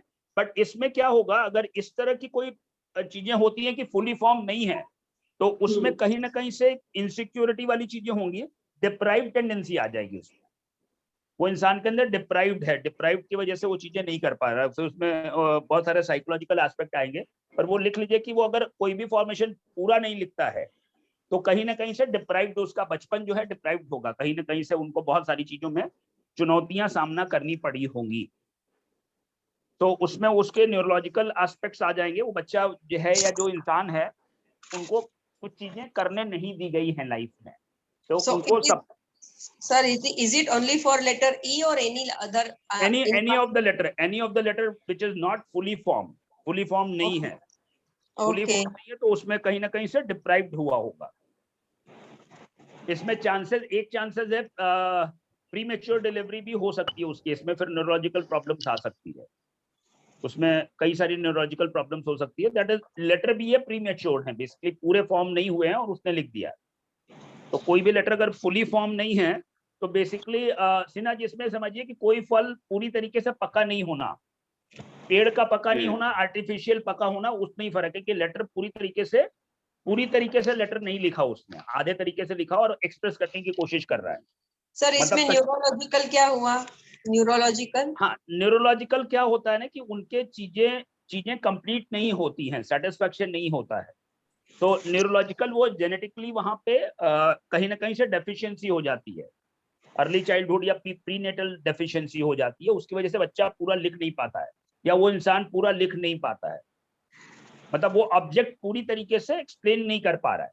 आधा लिखने के बाद में वो समझ रहा है कि आपको समझ आ जाएगा, तो वो पूरी तरीके से केयरिंग एस्पेक्ट वहां पे मिसिंग हो जाता है। एनी ऑफ द फॉर्मेशन, कोई भी भाषा में कोई भी चीज को अगर पूरा नहीं बोल रहा है, आधा बोल रहा है और वो समझा रहा है कि आपको चीजें समझ आ गई होगी, ठीक है, तो उसमें फिर आपको ये चीजें ध्यान रखनी पड़ेगी। तो हम अब लोग अभी हाँ कंसर्न की बात करते हैं। यस, एनी क्वेश्चन तो फटाफट ले लें, टाइम हमारा पूरा हो चुका है, लेकिन हम थोड़ा सा कंसर्न में इलिजिबल राइटिंग भी आ जाएगा, इनग्रेटिट्यूड कंसर्न में इलिजिबल राइटिंग आ जाएगा, डेफिनेटली आ जाएगा, बट उसमें भी इलिजिबल में भी आपका एंडिंग फॉर्मेशन कैसा है, कंक्लूड कैसे कर रहे हैं। कंक्लूजन आपका मेन इंपॉर्टेंट है कि हाउ यू कंक्लूड, आप लेटर को कंक्लूड कहाँ पे कर रहे हैं, ठीक है। तो वो आपका केयरिंग या कंसर्न डिफाइन करता है कि आप दूसरों के लिए जितना आप कंसर्न करेंगे ना, कंसर्न फॉर अदर्स अगर होगा तो आपको लोग भी कंसर्न करेंगे, लोग आपको अप्रिशिएट करेंगे। आप दूसरों के लिए जैसे आप कंसर्न होते हैं वैसे आपकी रिकॉग्निशन भी होगी, the way you treat others same way आपको उतना रिकॉग्निशन भी मिलेगा। तो वो आपका धन्य वाला है पोर्शन, जहाँ पे आप जब किसी को ग्रेटिट्यूड करते हैं, जब किसी की आप केयरिंग करते हैं, ठीक है। तो और लास्ट जो पॉइंट जो हम बात करने वाले हैं, जो इम्पोर्टेंट है आज का, रक्षाबंधन। बंधन जो है, बंधन बेसिकली बॉन्डिंग है। ये बंधन ये कहीं ना कहीं से आपको बांधना नहीं है। तो जब बंधन की हम बात करते हैं, जहाँ पे हम फेस्टिवल की बात करते हैं, तो बंधन मतलब ये आपकी इमोशनल बॉन्डिंग है, ये आपकी साइकोलॉजिकल बॉन्डिंग है, ये आपकी पर्सनल बॉन्डिंग है। तो बंधन कभी भी होता है, जिस भी त्योहार में बंधन है, चाहे वो रक्षाबंधन है, चाहे वो आप और भी कोई बंधन वाले त्योहार होते हैं, गठबंधन, हाँ गठबंधन है। और क्या बंधन है? वो गठबंधन तो सबसे खतरनाक बंधन है। और कौन सा बंधन, और क्या बंधन है, और कौन से बंधन होते हैं? प्रेम का बंधन भी ऐसा बोलते हैं। और क्या बंधन होते हैं? बंधन और कितने हैं? आजकल कोई बंधन रखता ही नहीं है सर। नहीं, इसीलिए प्रॉब्लम बढ़ रही है। बंधन जब नहीं रखते हैं ना, अभी जितने ज्यादा फ्री होते हैं उतनी ज्यादा प्रॉब्लम हो जाती है, बिकॉज बंधन नहीं है, उसमें कहीं ना कहीं से कमिटमेंट नहीं होता है आपका। जब आपका इमोशनल बॉन्डिंग नहीं होता है, सिन्हा जी और कितने बंधन हो सकते हैं? सिन्हा जी आपको बता सकते हैं और बंधन जिसमें बॉन्डिंग है। देखिए जिसमें बंधन नहीं है, हाँ, वो तो त्रिशंकु है। त्रिशंकु है, यस यस। ये जो पूरा ब्रह्मांड है, ये पूरे बंधन में बना हुआ है। बंधन में बना हुआ है। सूरज, तारा, जितने ग्रह हैं, सभी बॉन्डिंग में हैं और सभी बॉन्डिंग के रूल्स को फॉलो कर रहे हैं। राइट, इसीलिए ये ब्रह्मांड टिका हुआ है, इसलिए टिका हुआ। बॉन्डिंग बेसिकली कनेक्टिविटी है। आप वर्चुअली बॉन्डिंग है, ये भी आपकी बॉन्डिंग है। आपका नेटवर्क जितना स्ट्रांग है, दैट इज आल्सो बंधन, कनेक्टिविटी है ये। बिल्कुल। हम जो इस समय आपसे जुड़े हुए हैं, ये भी एक बंधन है। ये भी एक बंधन है जो जी, और एक नया बंधन है जो हम लोगों को जोड़ रहा है प्रेम के धागे में। तो ये जो बंधन जो है ना, बंधन कहीं ना कहीं से लिमिटेशंस नहीं है, बंधन बेसिकली इंटीग्रेशन है। ये बंधन आप जब समझते हैं, जब इंटीग्रेशन होते हैं ना, हम आपको कभी भी वॉयलेट नहीं करते हैं। आपके जो जिस परिधि में आप हैं, हम आपको वॉयलेट नहीं कर रहे। बंधन डेफिनेटली है, बट आप स्वतंत्र हैं। आपके स्वतंत्रता को हम कहीं ना कहीं से हनन नहीं कर रहे, है ना, हम आपको डिस्टर्ब नहीं कर रहे। तो वो बंधन जो है, दैट इज बॉन्डिंग। इंटरफेरेंस नहीं होना चाहिए, but still you are connected. तो ये जब इंटरफेरेंस का प्रॉब्लम होता है और बंधन नहीं होता है, तो आपको प्रॉब्लम हो रही है। अभी आपको बंधन जब छूट गया ना, जैसे आपने बताया, सबसे बड़ी प्रॉब्लम की जड़ यही है कि बंधन नहीं है कहीं पे भी। बिकॉज इसमें बंधन नहीं होने की वजह से आपकी बॉन्डिंग मिसिंग होती है। तो बंधन में मैंने जो पॉइंट लिया है, emotional bonding and security point है। Security is very much important, how secured you are. तो इसमें फाइनेंशियल, इमोशनल सारी चीजें आ जाती हैं बंधन में। तो इमोशनल बॉन्डिंग के लिए अगर हम बात करेंगे, तो आपका प्रेशर है राइटिंग में, आपका जो दबाव है, वो आपके इमोशनल बॉन्डिंग को दिखाता है कि how much connected you are. आप किसी चीजों को कितना मजबूती से, आपका टॉलरेंस जो है या आपका जो इंटरपर्सनल रिलेशन, उसको कितना बांधे रख सकते हैं। That is the pressure of your hand writing, ठीक है। और जो सिक्योरिटी की बॉन्डिंग अगर हम बात करेंगे बंधन, that reflect in left margin. आप जो हाशिया छोड़ते हैं लेफ्ट साइड में, वो आपके सिक्योरिटी को डिफाइन करता है कि हाउ सिक्योर्ड यू आर, है ना। आप अपने परिवेश से, अपने रूट से कितना कनेक्टेड हैं। तो वो आपका कनेक्टिविटी स्ट्रांग होने से आप अपने आप को ग्रो कर सकते हैं। आपका बंधन जो है, जो रक्षा की हम बात करते हैं, रक्षा बंधन में जो आप कंसर्न है, आप हमारी रक्षा करेंगे, ठीक है। तो ये बिल्कुल जरूरी नहीं है कि आप रक्षा हमारी आप सामने करेंगे या नहीं करेंगे। You feel secure when you tie this not. आपने ये नॉट जब बांधा है, दैट मीन्स आप अपने को सिक्योर्ड फील करते हैं। ऐसा बिल्कुल जरूरी नहीं कि आपको जिसने भी ये बांधा है तो वो आपके साथ में होगा जब भी आप प्रॉब्लम में होंगे, but there is some kind of emotional attachment कि आप अपने को सिक्योर्ड फील करते हैं। आप अगर मंदिर में भगवान के पास जाते हैं कि मेरी रक्षा करना, तो भगवान जरूरी नहीं है कि वहां पे आपके पास अवेलेबल हो, बट यू फील सिक्योर्ड कि there is someone who can protect me, okay. तो आपकी जो सेल्फ इम्यूनिटी बूस्टिंग होती है, वो ये रक्षा बंधन या कोई भी तरीके का बंधन जो है, जहां पे ये बॉन्डिंग होती है, वहां पे आपकी सेल्फ इम्यूनिटी बूस्ट हो जाती है, ओके। और अगर आप सेल्फ इम्यूनिटी बूस्ट हो जाती है, तो आपके बॉडी में, आपके ब्रेन में उतने केमिकल सिक्रीशंस होते हैं जिससे कि आप सिक्योर्ड फील करते हैं। तो आपका रेजिस्टेंस, आपका इम्यूनिटी वो बूस्ट हो जाता है। आप वो सेल्फ रेजिस्टेंस बढ़ जाता है कि आई फील प्रोटेक्टेड, मैंने ये प्रोटेक्शन ले लिया है, मेरे पास ये बंधन है, मैं प्रोटेक्टेड हूं। तो वो आपकी सिक्योरिटी को डिफाइन करता है। राइटिंग में वो लेफ्ट मार्जिन मालूम पड़ेगा, प्रेशर मालूम पड़ेगा। कई बार आपके लोअर जोन्स, जो लोअर जोन्स का कंप्लीशन है, वो भी आपके सिक्योरिटी को डिफाइन करता है ना। लोअर जोन कंप्लीशन जो है, वाई के लूप्स हैं, जी के लूप्स हैं, वो जितना आप ज्यादा कंप्लीट करेंगे, वो आपके कंप्लीशन को डिफाइन करता है कि आप चीजों को कैसे कंप्लीट करते हैं, आपके फाउंडेशन को स्ट्रॉन्ग करता है। तो ये है आपका बंधन, कि आप अपने आप को बंधन से मुक्त नहीं होना है ना। ये जो बंधन है, ये बंधन से मुक्त नहीं होना है, ये बॉन्डिंग होनी चाहिए, ये कनेक्टिविटी होनी चाहिए, ये इंटीग्रेशन होना चाहिए। सो ये आपका, ये 4 टॉपिक्स हमने आज आपको कुछ बताने की कोशिश की।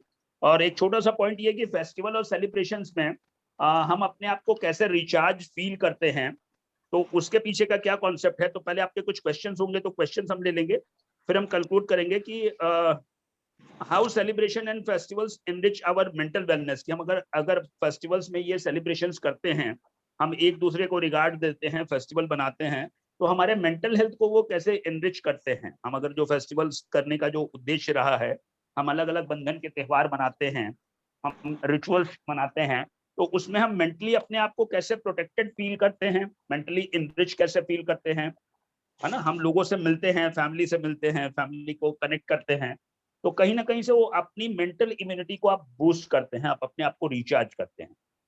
तो डेफिनेटली ये जो सेलिब्रेशंस हैं, तो जब भी आपको मौका मिलना चाहिए इस तरह के बंधन को बांधने के लिए, तो डेफिनेटली ये इंटीग्रेशन करना चाहिए। तो ये बंधन नहीं है, बेसिकली नाम जरूर बंधन है, बट ये बेसिकली बॉन्डिंग है, ये इंटरपर्सनल रिलेशन है, ये कनेक्टिविटी है।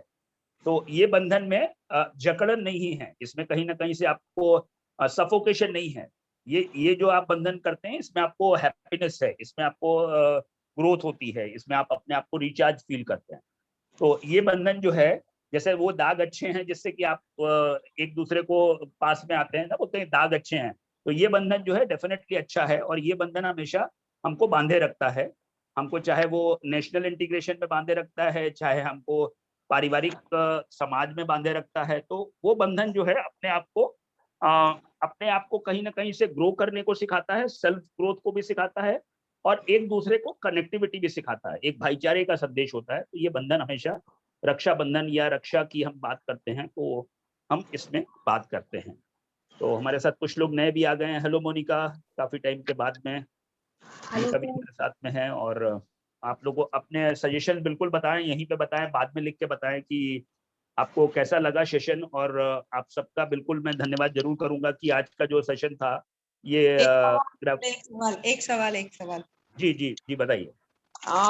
Mother figure, father figure, we can find out from various formations or various probes or letters. Right. How do we find out brother sister or sister brother influence on each other?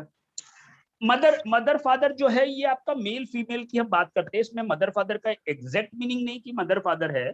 आप ये feminine and masculine आप ये influence देख सकते हैं। ये सारी चीजें जो मदर फादर है ये आपको how to find out the relationship between two sisters or two brothers or brother sister, are they connected or they are a very having good relation at times difficult. आपका same अगर mother की अगर हम बात करेंगे तो seniors आ जाते हैं, सबऑर्डिनेट्स की बात करते हैं तो सबऑर्डिनेट्स आ जाते हैं।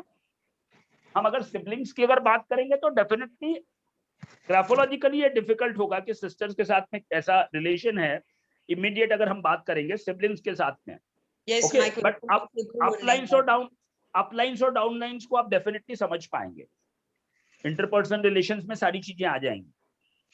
अपलाइंस और डाउनलाइंस को तो इमीडिएट समझ पाएंगे, बट सेम वेव को अगर आप समझना पड़ेगा सेम लाइन पे सिबलिंग्स अगर समकक्ष में अगर बात करेंगे तो आपको डेफिनेटली वो आपको वर्ड स्पेसिंग से समझना पड़ेगा, इंटरपर्सनल रिलेशन से पता लगना पड़ेगा कि आप साथ में लोगों को कैसे आप कनेक्ट कर पाते हैं। हैंडराइटिंग के साइज और इंटरपर्सनल जी साथ में तो फिर फ्रेंड्स भी आ जाएंगे अदर देन सारे लोग। हाँ सारे लोग 3 लेयर्स हैं एक्चुअली। लेयर्स कोई स्पेसिफिकली और सिबलिंग कोई है क्राइटेरिया नहीं, मैं सिबलिंग्स का मैं आपको दोनों चीजें बताने की कोशिश करता हूँ। जो आपके समकक्ष होंगे, सेम लाइन, आपके हम उम्र या आपके आईक्यू लेवल के, सेम लाइन अप लाइन होता है जिनसे आपको कमांड्स आने वाले हैं, जिनका कमांड्स आप फॉलो करोगे और आप जिनको कमांड्स देने वाले हैं। तो ये 3 लेयर्स होते हैं, 3 लेयर्स होते हैं।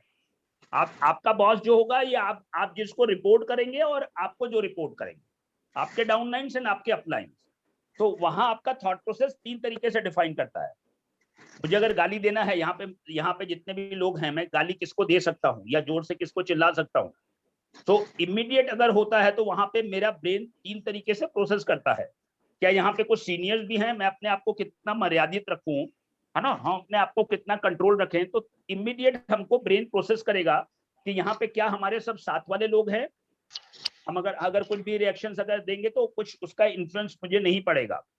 तो हम यहाँ पे गाली भी दे सकते हैं, चिल्ला भी सकते हैं, डांट भी सकते हैं, तो इन्फ्लुएंस करेगा कि हमारे पास सेम लेवल के लोग हैं या हमसे डाउनलाइन है, हम उनको डोमिनेट कर सकते हैं।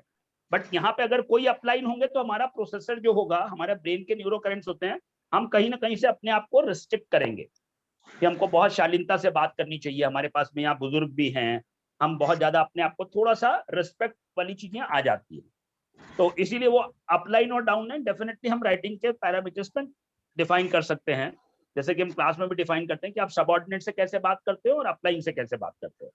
और अपनी लाइन पे कुछ भी हो सकता है, आपके कलीग्स हो सकते हैं, आपके सिबलिंग्स हो सकते हैं, आपके फ्रेंड्स हो सकते हैं, जो कि इक्वल पैरामीटर्स में होते हैं, मिडिल जोन काइंड ऑफ, ठीक है ना। तो उसके हिसाब से आप देखेंगे कि आप किससे कनेक्ट कर पाते हैं, डोमिनेंस कितना है, या अपलाइन और डाउनलाइन को आप कंटिन्यू कर सकते हैं, ठीक है। आई थिंक मैंने क्लियर किया होगा, बिकॉज अगर कभी है तो उसको हम डिटेल में भी बात करेंगे कभी। आप इस पर एक डिटेल सेशन होना चाहिए, क्योंकि पक्का क्योंकि ये भाई का जो रिलेशन होता है, कई बार पेरेंट्स तो एक उम्र के बाद उनका इन्फ्लुएंस कम हो जाता है, right.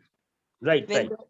when children themselves are adult and they are also parents, तो Right, ग्रैंड right. पेरेंट्स बन जाने के बाद उनका इन्फ्लुएंस खत्म, बट उनका सिबलिंग्स के साथ कैसा है वो सब जानना बेहद नहीं, जरूरी। इन्फ्लुएंस खत्म नहीं होता है, कंडीशनिंग होती है, वो आप कैसे उसको अप्लाई करते हैं वो फर्क हो जाता है। आपकी हायरार्की चेंज हो सकती है, मतलब अगर किसी ऑफिस में आप अगर आप लोअर लेवल अगर एम्प्लॉई हैं, हो सकता है आप उसमें आप अपग्रेड हो सकते हैं। और आजकल ओनली वन चाइल्ड का जो है कंसेप्ट चल पड़ा है ना, उसकी वजह से भी तो वो भी जानना जरूरी कि if the person is only child and what is his mindset, how he develops the relation with other people when he is only the Very person. true. No, it's a very dynamic topic है पूरा, कि आप कैसे आप अपने साथ वाले लोग के साथ कैसा बिहेव करते हैं और अपलाइंस और डाउनलाइन के साथ कैसा बिहेवियर पैटर्न है। ठीक है, अपलाइंस और डाउनलाइंस का डेफिनेटली बिहेवियर पैटर्न अलग भी होता है, हर लोगों में अलग होता है, किसी में सेम होता है। वो बच्चों को भी सेम ट्रीट करते हैं, बड़ों को भी सेम ट्रीट करते हैं, बट कुछ लोग होते हैं कि वो बड़ों को अलग ट्रीट करते हैं, बच्चों को अलग ट्रीट करते हैं। वे ऑफ ट्रीटमेंट अलग अलग होता है। ओनली चाइल्ड पर पेशेंट होना चाहिए। हाँ, ओनली चाइल्ड में वो फिर वो होता है वहां पे इमोशनल उनका जो ग्रूमिंग होती है उसके हिसाब से डेफिनेटली वो बच्चा परसीव करने लगता है उस तरीके से। तो वो फ्रेंड्स के साथ कैसा बिहेव करेंगे वो डेफिनेटली हम लोग प्लान करेंगे इसका सेशन। ठीक है, थैंक यू। चलिए, तो कैसा सेशन लगा? आप लोग बिल्कुल अपने सुझाव दें। और मुझे कोशिश थी कि आज फेस्टिवल के दिन थोड़ा सा कुछ नया दिया जाए, कुछ नई बात की जाए। तो डेफिनेटली सारे लोग बिजी थे और शाम के टाइम पे शायद लोगों ने फेस्टिवल एंजॉय कर लिया होगा। मॉर्निंग का फेस्टिवल है, तो एक कुछ परिचर्चा हो इसके लिए हम लोगों ने ये सेशन रखा। और ग्राफोलॉजी जो पीओएच ग्राफोलॉजी क्लब की तरफ से ये 80वां सेशन था, 80th सेशन मीटिंग थी आज। तो बहुत बहुत धन्यवाद सबका। और सिन्हा जी, अगर आप कुछ बोलना चाहें, फर्स्ट टाइम आप आए हैं तो आप रेगुलर सेशन में जुड़िए हमारे साथ, और मैं आपको ग्रुप में भी कनेक्ट कर दूंगा और दिल्ली की टीम आपसे मिल भी लेगी, और हम लोग जो भी कुछ कर सकते हैं देश के लिए, समाज के लिए, तो बहुत अच्छी बात, बहुत अच्छी बात है। और आपकी एक लाइन को मैंने नोट किया और सब लोगों को नोट करना चाहिए कि ये बंधन जो है ये रिस्ट्रिक्शन नहीं है, ये इंटीग्रेशन है। इंटीग्रेशन है, हाँ। ये सफोकेशन वाला बंधन नहीं है, ये जिसमें आप सफोकेट हो। ये आपका ग्रोथ वाला है, एक दूसरे को समझने का बंधन है। ये बंधन शब्द का बंधन है, बट इसमें बंधन में हर किसी की स्वतंत्रता अपनी होनी चाहिए। आपको बांधना है लेकिन वो इंटीग्रेशन में बांधना है, सफोकेट नहीं है। हाँ, जो बंधन ये खुला है, बंधन, ये खुला बंधन है। ये जो बंधन है ये मेरा सीट बेल्ट है। हाँ, यस, सीट बेल्ट है। जैसे प्लेन में बैठते हैं या कार में बैठते हैं तो हम सीट बेल्ट लगा के रखते हैं जी। तो वो एक बंधन है, सुरक्षित रहने का एक बंधन है, ऐसा। तो ये बंधन में मतलब हमारे साथ बहुत सारे लोग बंध से चले गए हैं। सिन्हा जी भी बंध गए, 2 दिन पहले उनसे बात हुई, और ये बंधन जो है, बंधन ये बढ़ाना चाहेंगे कि ज्यादा से ज्यादा लोग बंधे और लोगों को बांधे। ये नेशनल इंटीग्रेशन जो यही है कि एक दूसरे को बांधा जाए, एक दूसरे को समझा जाए, और एक साथ जो है ये यूनाइटेड हो। ये बंधन जो है ये यूनिटी का है, ये यूनिटी का बंधन है, एक दूसरे से बंधे, एक दूसरे को हेल्प करे, तो ये बंधन है। और हम इसको नेशनल इंटीग्रेशन के बाद भी इंटरनेशनल इंटीग्रेशन में भी रखें। बिल्कुल बिल्कुल, वर्चुअली तो हम इंटरनेशनली, हम ह्यूमैनिटी का जो है बंधन है ना, ये जो मानवता का, इंसानियत का बंधन है, तो इसीलिए इस बंधन को हमेशा बढ़ाते चले जाए, अपने बंधन का दायरा बढ़ाते चले जाए। और इसी के साथ हम कंक्लूड करेंगे, और इस रक्षाबंधन पे सब लोग एक दूसरे की रक्षा करें, और डेफिनेटली राखी के साथ में मास्क जरूर पहने। तो मास्क का भी जो बंधन है, जो 2 धागे हैं मास्क के, तो मास्क बिल्कुल पहनना है सबको। और आप जिनसे भी मिले उनको राखी के साथ में मास्क पहनने की जरूर शिक्षा दें, क्योंकि हम जो इस समय से गुजर रहे हैं, तो मास्क का जो बंधन है, ये बंधन आपकी लाइफ को आगे अच्छा रखेगा, आपकी सेहत को अच्छा रखेगा। And stay safe, stay healthy, और ऐसे ही जुड़ते रहे हमारे साथ। थैंक यू, नमस्कार, thank you everyone.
Thank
you.